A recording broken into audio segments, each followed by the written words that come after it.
The UFC hits a major milestone with their first card on Fox. Today's the day for all of us to say, we're on our way, man. Finally, we'll see the heavyweight championship showdown between the division's elite.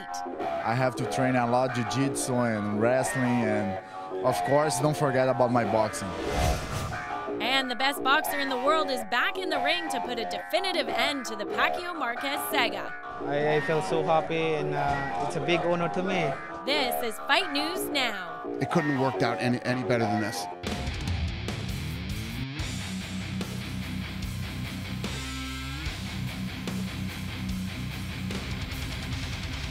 Hey everyone, I'm Sarah Davis and you're watching Fight News Now. There are two events taking place this weekend that we've been anticipating for a long time.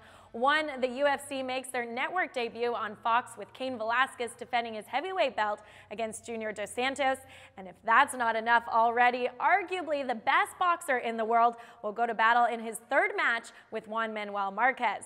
Now you can count on our analysts John Ramdeen and Robin Black to break down the MMA, and Cory Herbman will join me to preview boxing. Now let's get started with the heavyweight showdown between the undefeated Cain Velasquez and the 13-1 Junior Dos Santos. We'll hear what the fighters have to predict, but first, John Ramdeen takes a closer look at this championship bout. To the ardent fight fan, there is still something special about a fight for the heavyweight championship of the world. On Saturday night, the UFC will step onto their biggest platform to date in over 114 million homes, as Fox welcomes UFC champion Cain Velasquez and #1 contender Junior Dos Santos.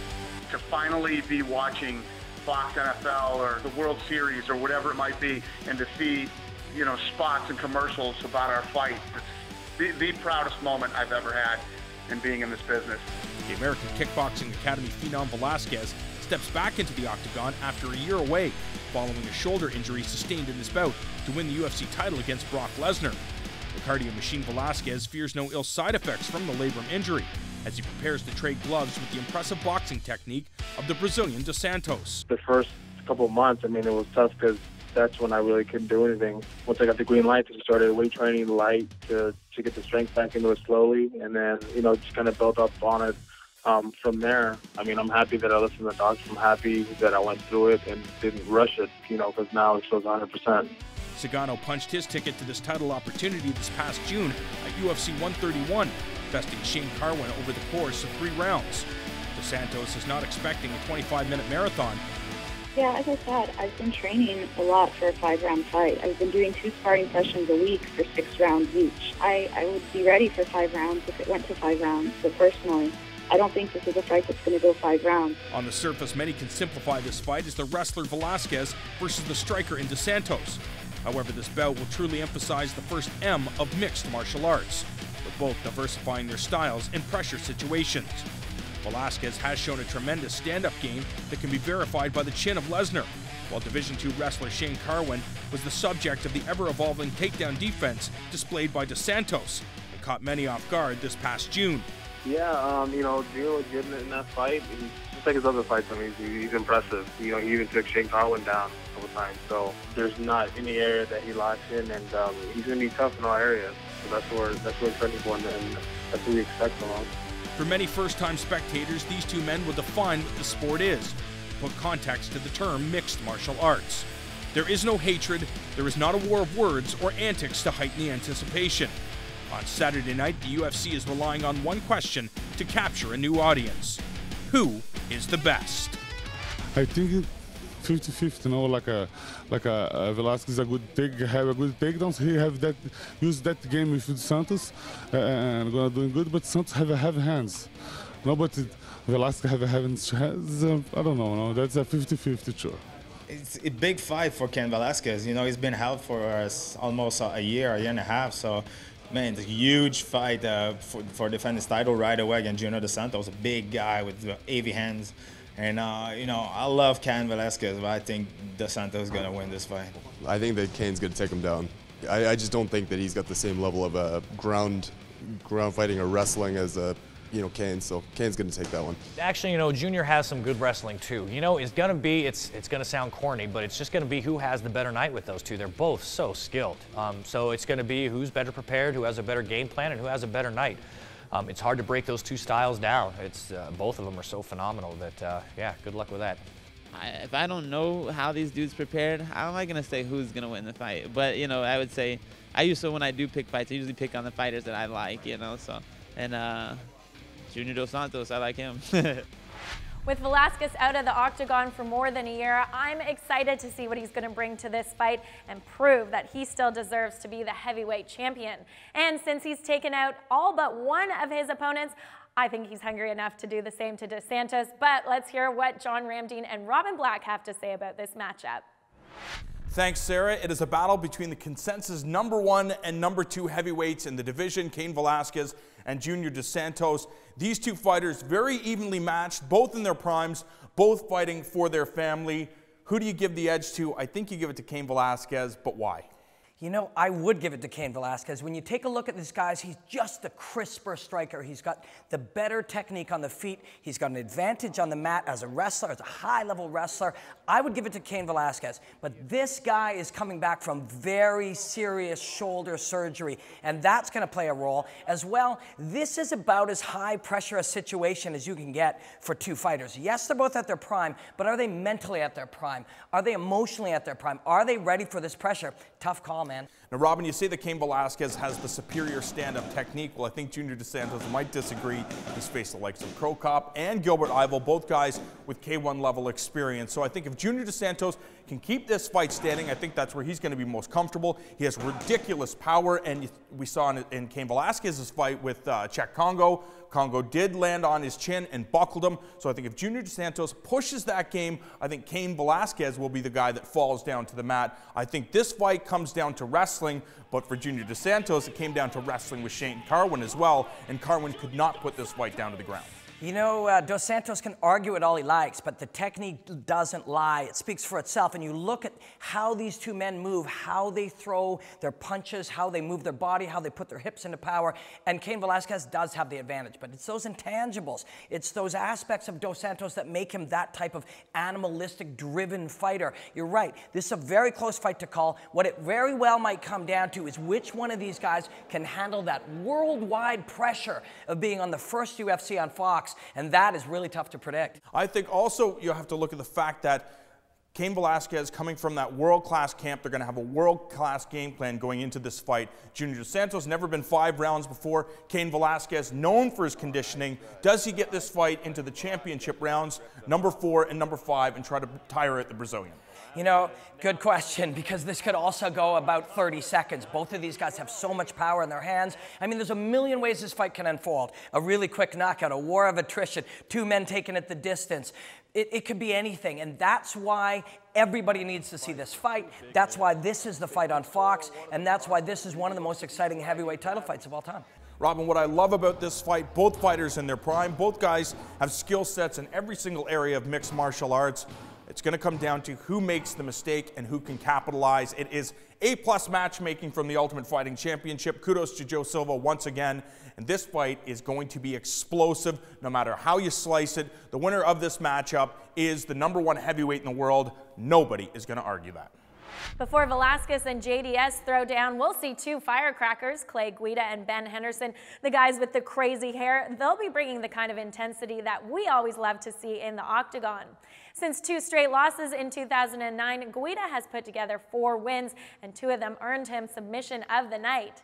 Henderson suffered his only loss in 13 fights to Anthony Pettis, and since then has won back-to-back matches. John Ramdeen tells us about the state of the lightweight division and why this match is significant. After Frankie Edgar successfully defended his lightweight title against durable wrestler Gray Maynard at UFC 136, the 155-pound class is as confusing as ever. The logjam in arguably the sport's deepest division has affected the promotional rankings. We've seen many fighters fall in and out of the top 10, with no clear path given to a #1 contender. Perhaps the most meaningful fight in the category would be the encounter between former Strikeforce lightweight titleist Clay Guida and Arizona-based fighter Smooth Ben Henderson. The former World Extreme Cage Fighting champion Henderson looked sensational in his previous 2 outings, where he garnered wins over some of the division's most seasoned competitors. As well, the MFC veteran holds stoppage wins over the likes of Donald Cerrone and Anthony Njokuani. Henderson continues to impress with his overall skill set and warrior spirit, but he will be facing a man with a similar style to his own.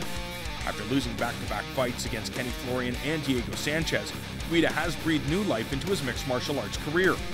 Known for his relentless attack, explosive wrestling, and restless movement, the Carpenter will do his best to try and hammer his competition by forcing his game.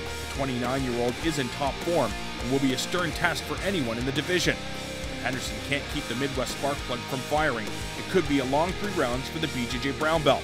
Each man is difficult to finish, and neither is willing to go down without a fight, so expect both of these world-class competitors to be prepared to war it out in an exciting match. With a potential title shot hanging in the balance and 6 Fight of the Night bonuses between them, fans can anticipate an action-packed battle between 2 of the division's premier combatants who will no doubt leave it all in the cage.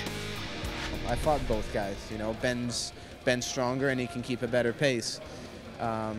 Clay keeps a really good pace too, but you know, Ben's been in 5-rounders and he hasn't slowed down. He's not the same guy who fought Anthony Pettis. So I think he's going to put it on Clay. After the break, we're previewing the 3rd chapter to one of boxing's most heated rivalries. No prediction, but I will do my best to give a good fight and to make people happy.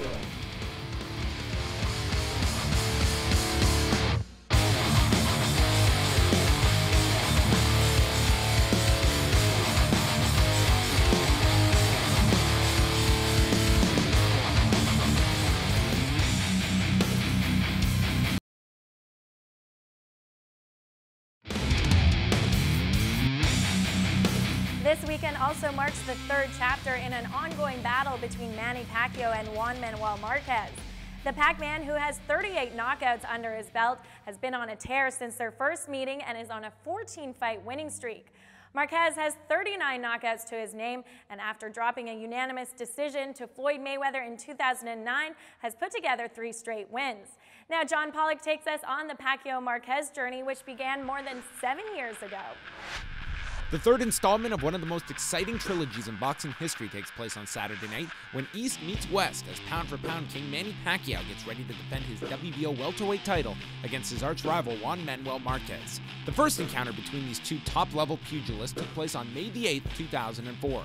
After both fighters brought their all into the ring with them that night, the fight was called a majority draw.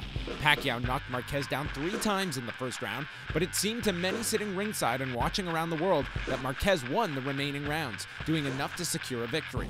Marquez scores against the ropes, and suddenly Marquez is in position to win the round. Both fighters were stunned and in disbelief when the decision came down. With boxing experts still debating whether the decision handed down at the end of the fight was just, it was inevitable that these 2 warriors would once again meet each other inside of the ring. Having been through the battle of their lives, both fighters went their separate ways, each of them dropping 1 fight before they met again 4 years later. It was on March 15th of 2008 when the Pac-Man would once again step inside the ring to battle the hardened Mexican. Although their second encounter was not called a draw, the decision remains highly controversial. They once again fought each other with ferocity and a searing intensity. However, neither man could finish his opponent. Here's a perfect combination by Marquez. The fight was awarded to Pacquiao in a controversial split decision, a fight that is still reminisced about in boxing circles to this day. After their second contest, the Filipino went on a tear, moving up in weight, dismantling some of the top stars in the sport, and securing multiple titles along the way. Boom! Oh my gosh, what a straight left hand! Currently ranked as the #1 pound-for-pound fighter in the world by most media outlets, not only did the Filipino set records inside of the ring, his life outside the ring changed drastically. Becoming a huge star in his native land, the WBO champion became more popular than the president, starring in television shows and touring around the world performing his music for fans. Recently, he had even moved into the political spectrum and became a congressman in the Philippines. On the other hand, Marquez stayed focused solely on his job inside of the ring. Staying on top of the sport, securing victories over the likes of Juan Diaz, the Mexican warrior kept his name in the pound-for-pound conversation. Lobbying along the way for a rematch with his rival, Marquez was finally granted a 3rd and final shot at the pound-for-pound king. Although the Filipino is slowing down with age, he is a smarter fighter, technically sound, with great conditioning and better all-around skills than most welterweights today. Manny landed a little right hook in there and follows up by knocking Cotto down. However, Marquez is a great tactician who has always found the right adjustments to make, as seen in his previous battles with the champion. Cut by Marquez, huge left hook, buckled Pacquiao. He is one of the few fighters to have given the 21st century Pacquiao problems and has started adjusting to welterweight in order to bring the same level of intensity he did in their previous battles. Fire against fire, down the stretch. Pacquiao's left, Marquez's right. What a battle. Marquez will be looking for redemption as Pacquiao wishes to silence his critics. The world will bear witness as Dynamita attempts to erase his losses from the memory of fans and cement himself as the only man to crack the Pacquiao code, which right now seems unbreakable. I believe that to beat Pacquiao is a tough task. Pacquiao is a terrific fighter. He throw punches from everywhere, rapid speed with tremendous power. You know, I would say the best way to beat the guy is not to get hit. I think Manny Pacquiao, he knocked him out, him, I think. This guy already fought 2 good fights with him and got close to beating him, so he should be able to make some adjustment and make it closer than the odds are. I think Marquez is going to get absolutely destroyed, you know what I mean? He's moving up in weight against a guy who's got the momentum going on his side. You know, Marquez has looked, you know, okay his last few fights. I think that Pacquiao is going to blast right through him, 7-8 rounds, if that. Our boxing analyst, Cory Herbman, joining me now. Cory, back in 2004, when these two first met, they were about the same level in their careers. Then in 2008, Pacquiao was a little bit more of a superstar, and now he's exploded into an international boxing sensation. So where would you say these two are each in their careers? Well, I think you said it yourself. Pacquiao is an international sensation. He's a superstar worldwide. Marquez is a superstar within the world of boxing as well. It's just that their careers are on different trajectories. We'd like to think that Manny Pacquiao has probably peaked. He's probably about as great as he's ever going to be, and that's saying a heck of a lot. In Marquez's case, he's probably on the downswing, and he's going to have a little bit of difficulty getting used to this weight as well, whereas Manny Pacquiao has also settled into that weight. So whereas Pacquiao's probably here and he's going across, Marquez might be on his way down. Well, Pacquiao's also picked up some extracurricular activities, right? Now, you talk about weight, and Pacquiao's fought at 142 pounds or more in his last 5 of 6 fights, whereas Marquez has only notably really fought above lightweight once. So it sounds like Pacquiao's going to have more of an advantage fighting at welterweight than Marquez is. Yeah, and that was one of the tough points in this negotiation and making this fight was it going to be at the true welterweight limit of 147? And Marquez's team and Marquez himself wanted no part of that. They got it down to 142.5, 143. Marquez feels comfortable enough in signing the contract, at least. When we saw Marquez fight Floyd Mayweather at 147, he looked slow, he looked bloated. He says it was because he was pulling rocks and he lost his explosiveness in training. This time he's switched things up. I think the 5 pounds will be a bit of a difference. He will probably seem a little bit faster than he did against Floyd. It still very much favors Manny, though, fighting anywhere above 140. Well, Marquez's style has given Pacquiao some trouble in the past. What is it about his style and that makes him particularly hard to finish? Well, he makes Pacquiao think about the combinations that he's throwing. Manny Pacquiao is an ambush fighter. He's a volume puncher, and usually, and especially in recent fights against Josh Clottey, against Shane Mosley, you've seen Manny Pacquiao can throw punches at will whenever he wants. He can throw 1,000 of them in a fight. And nobody's going to stop him. Marquez, though, is a master counterpuncher, and he is able to make Pacquiao at least consider what he's going to throw. He makes him stop and think for a minute, and even at his advanced age, even if Marquez is on the decline, he can still do that because he hasn't lost his smarts within the squared circle. Well, let's get down to it, Cory. Give me your prediction. Unfortunately, I do think that Marquez is going to get stopped in this fight, but I think that these guys are going to bring excitement for the 3rd time. Marquez always gets hit, he always goes down, and he always gets back up. I just think this is going to be the one time when Marquez is going to take the kind of beating that the ref is going to have to step in and say no more. I don't think he's going to get laid out flat. I think that it's going to be the ref making the decision, but alas, I do think it's another stoppage for Manny Pacquiao. Up next, we'll bring you a look at the Pac-Man's open workout. I'm very motivated for this training camp, for this fight.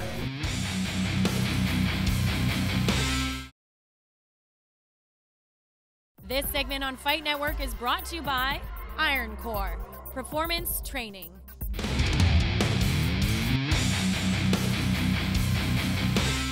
Seems like the public can't get enough of boxing sensation Manny Pacquiao, who recently held an open workout. John Pollock takes us inside, and we'll hear what Pacquiao has to say about Juan Manuel Marquez and whether or not he'll face Floyd Mayweather. Just weeks before his third encounter with his arch-rival Juan Manuel Marquez, Manny Pacquiao held his final media day and open workout in the Philippines. He was on hand to express how he felt about fighting Marquez for the third time. This third time around, I have to prove that he's wrong, and and also this is the answer of all the doubts that is in my mind right now, and that's why I work hard for this fight, and I do everything that I can do in training, and to make sure that I'm 100% condition on the day of the fight. Feeling like Marquez has taken a jab at him outside of the ring, the champion disclosed his feelings on what he had seen coming out of his opponent's camp. I'm very motivated for this training camp, for this fight, because I want to prove that he's wrong, and he's wearing a t-shirt that's claiming that he won the last two fights. So this is a kind of a special fight, a most important fight in my boxing career, because I want to be, this fight will be the answer of all the doubts that is in mind. The Filipino superstar also commented on how he keeps himself inspired for this third contest after winning their last bout. I'm very motivated for this training camp, for this fight, and I almost can't wait to the fight, and I mean, I'm very excited for this fight. The Pac-Man also went on record and tried to answer the question that has plagued the boxing world for years. Will Pacquiao fight Floyd Mayweather? People like that fight, want that fight happen, but I don't know if his promoter and my promoter will can talk or negotiate about that fight. Thanks to our analysts, John Ramdeen, Robin Black, and Cory Herbman for breaking down the fights. And on behalf of Fight Network, thank you to Iron Core Performance Training for having us in their space. And of course, thank you for watching. I hope you enjoy the fights this weekend. I wanna hold you till I die, till we both break down.